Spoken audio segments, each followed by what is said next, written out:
పోసాని కృష్ణమురళి అదేవిధంగా మహేష్ వీళ్ళిద్దరూ ఒక సత్యనారాయణ శెట్టి అనే ఒక వ్యక్తిని మాత్రం మోసం చేయడం జరిగింది.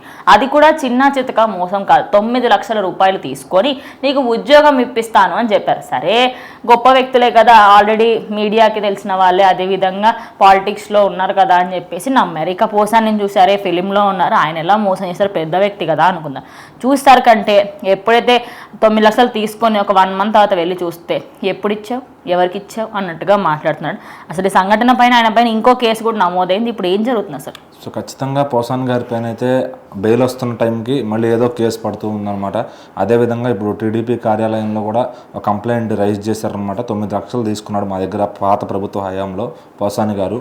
మహేష్ అనే ఇంకో వ్యక్తితో కలిసి ఆయన నాకు ఉద్యోగం ఇప్పిస్తానని చెప్పి 9 లక్షలు నా దగ్గర కట్టించుకున్నారు అని చెప్పి కూడా ఆయన కంప్లైంట్ ఇచ్చారు. ఆయన పేరు సత్యనారాయణ శెట్టి అంట. సో మరి ఆయన వచ్చి ఇక్కడ కంప్లైంట్ ఇవ్వడం జరిగింది. ఎందుకంటే ఈ ప్రభుత్వంలో ఈ టీడీపీ వాళ్ళు ఏదైనా న్యాయం చేస్తారని చెప్పి.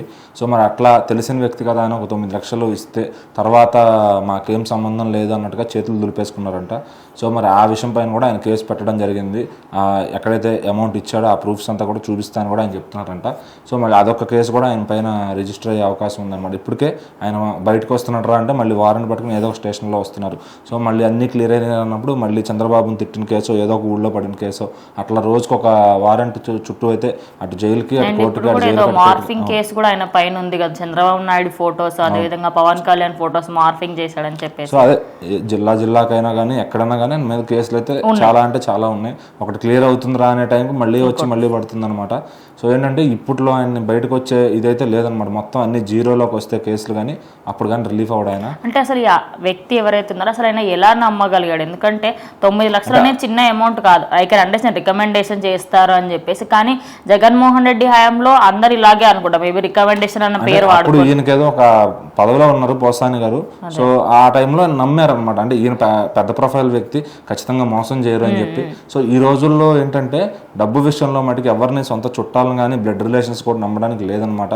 ఇంట్లో అన్నదమ్ముళ్ళు అక్క చెల్లెళ్ళు ఎవరో వాళ్ళే మోసం చేసుకునే రోజుల్లో అట్లా ఒక పరాయి వ్యక్తికి అంత అమౌంట్ ఇచ్చే ముందు ఒకసారి ఆలోచించుకుని ఇవ్వాలి.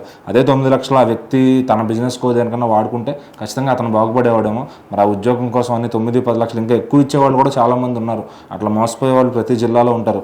మరి ఇట్లాంటి పోసాన్ లాంటి వ్యక్తులు మరి చేస్తున్నారంటే అవి బయటకు వస్తే కానీ అదే దొరకనంత వరకు దొర అన్నట్టుగా ఉంటుంది పరిస్థితి.